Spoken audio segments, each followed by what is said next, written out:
Eh ben, bonjour à tous, on est content de vous retrouver sur une nouvelle vidéo. Je suis de nouveau aujourd'hui avec Thierry. Donc Thierry, aujourd'hui, on va un petit peu discuter de ton parcours de vie. Parce que je crois que Jésus a radicalement changé ton existence. Tout à fait. Alors est-ce que tu peux nous raconter un petit peu ce qui s'est passé? Ok, je suis né dans une famille qui était chrétienne mais pas chrétienne, pratiquait pas. Le père protestant, la mère catholique. Puis il croyait puisque j'ai été baptisé, j'ai fait ma confirmation ou communion, je sais plus ce que c'était exactement. Et après, à l'âge de 16 ans, je me suis dit qu'est-ce que je vais faire de ma vie. J'ai dit bon, je vais commencer à faire un apprentissage. J'ai fait un apprentissage de cuisinier. Les après-midi, j'avais libre. J'ai commencé à fréquenter des cafés.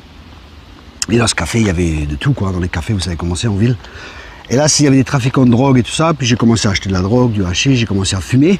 Puis je me suis dit, purée, avec le peu d'argent que je gagne, ça me coûte des sous. Je vais aussi commencer à vendre. Donc ça me fera de l'argent, je pourrais payer ma consommation. Et j'ai vu que ça pouvait rapporter plus que juste ma propre consommation. Donc j'ai commencé à dealer. À 18 ans, je suis parti à l'armée. Je dis bon, je fais un an.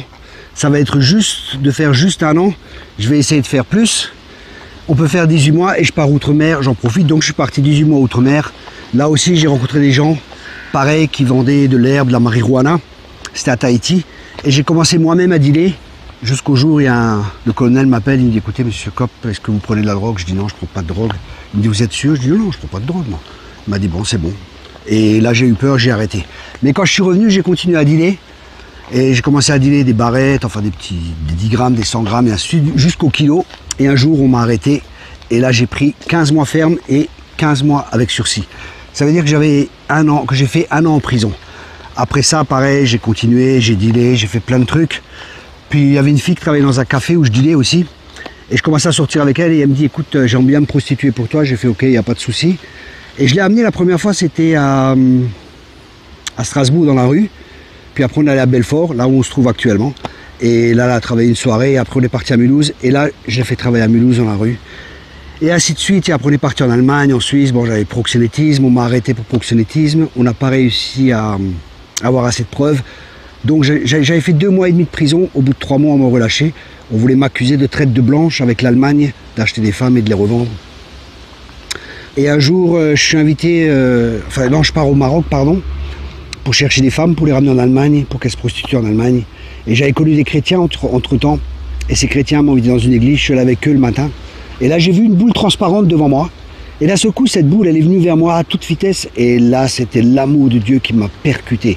Je savais que Dieu m'aimait. Il n'aimait pas ce que je faisais, mais il m'aimait en tant que personne. Et là, je me suis mis à pleurer. J'étais 3 fois en prison, j'avais un cœur dur, je pleurais pas. Vous savez, quand on est dans le milieu, on est dur, quoi. Mais là, vraiment, l'amour de Dieu m'a fait fondre et je me suis mis à pleurer. Les gens m'ont dit, tu vas accepter Jésus-Christ comme sauveur et comme Seigneur? J'ai dit, oui, je veux. Et là, ma vie a basculé complètement. Là, après, on m'a prophétisé, enfin, des gens sont venus, m'ont donné des paroles pour l'école biblique et ainsi de suite, ou d'autres prophéties que Dieu allait m'utiliser, avec mon témoignage et ainsi de suite, comme maintenant c'est le cas. Et c'est ce qui se passe actuellement. J'ai le privilège de parcourir le globe et d'annoncer la bonne nouvelle que Jésus est mort pour nous, que Dieu nous aime et qui veut une relation personnelle avec chacun de nous. Amen, ouais. Alors, quand Jésus a touché ta vie, comment ça s'est passé pour que les habitudes partent? Est-ce qu'il y a des témoignages où les gens, en fait, les habitudes disparaissent, ils sont touchés, les habitudes disparaissent, et puis il y en a, c'est vraiment comme un cursus. Hein. D'accord, je comprends. Bon, ce qui s'est passé pour moi, je n'étais pas accro aux drogues dures. Je prenais une fois par semaine 1 ou 2 grammes de cocaïne. Je n'étais pas à la drogue dure, j'étais au hashish. Mais j'ai arrêté tout, excepté la cigarette.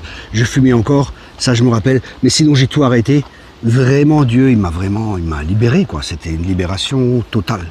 La situation dans laquelle toi tu étais, et quand même aujourd'hui on pourrait dire elle était sévère, du moins ça pourrait faire un film, quoi. C'est clair. Et là Jésus est venu te chercher. Oui. Et moi ce que je voudrais souligner, c'est que quelle que soit la profondeur de la situation dans laquelle vous êtes, Dieu peut vous sauver. Et je ne sais pas si vous nous regardez et que vous ne connaissez pas Jésus, eh bien je voudrais juste que vous puissiez répéter la prière que Thierry va faire. C'est une prière qui peut vous amener à rencontrer Jésus comme lui a rencontré Jésus. Parce que si ce qu'il vous dit, si le cœur de Thierry a été changé alors que, comme il vient de vous l'expliquer, il était dans un milieu dur, c'est pas un milieu où les gens peuvent être faibles, c'est un milieu violent. et il a été complètement bouleversé. Et si vous êtes dans une situation où vous vous dites je n'ai pas de solution, c'est compliqué, etc., bah, appuyez-vous sur ce témoignage pour laisser Jésus rentrer dans votre vie. Je veux vraiment vous encourager à cela parce que, comme dit, n'importe la situation à laquelle vous êtes, n'importe dans quel péché vous êtes, je peux vous garantir que Dieu peut transformer votre vie. Il l'a fait et je rencontre des milliers de gens où Dieu a transformé la vie, que ce soit dans les finances, que ce soit dans votre couple, dans n'importe quel domaine. Quand le malheureux crie, l'Éternel l'entend. Amen. Alors je veux vraiment vous encourager, si vous croyez ce qui s'est passé, vous pouvez faire une prière toute simple, faites-la simplement avec votre cœur. Vous savez, vous demandez juste à Dieu, à Jésus-Christ, vous lui dites simplement, je crois que tu es le Fils de Dieu. Viens dans mon cœur, sois mon sauveur et sois mon Seigneur. Je te demande pardon pour tous mes péchés. Et si vous avez fait ça sincèrement avec votre cœur, après je vous encourage à lire la parole de Dieu. Je vous encourage aussi à trouver un lieu où des frères et des sœurs se réunissent, des gens qui ont de l'expérience dans la foi, qui peuvent vous accompagner. Parce que maintenant vous venez de naître à une nouvelle vie et vous avez vraiment besoin d'aide. Priez, ayez cette relation avec Dieu, pas des prières toutes faites, c'est une question de relation. Lisez la parole de Dieu et trouvez des chrétiens, des frères et des sœurs qui peuvent vous accompagner dans votre marche chrétienne. Que Dieu vous bénisse abondamment. Amen. Amen. À très vite. Merci Thierry. Je t'en prie. Ciao, ciao les amis. Au revoir.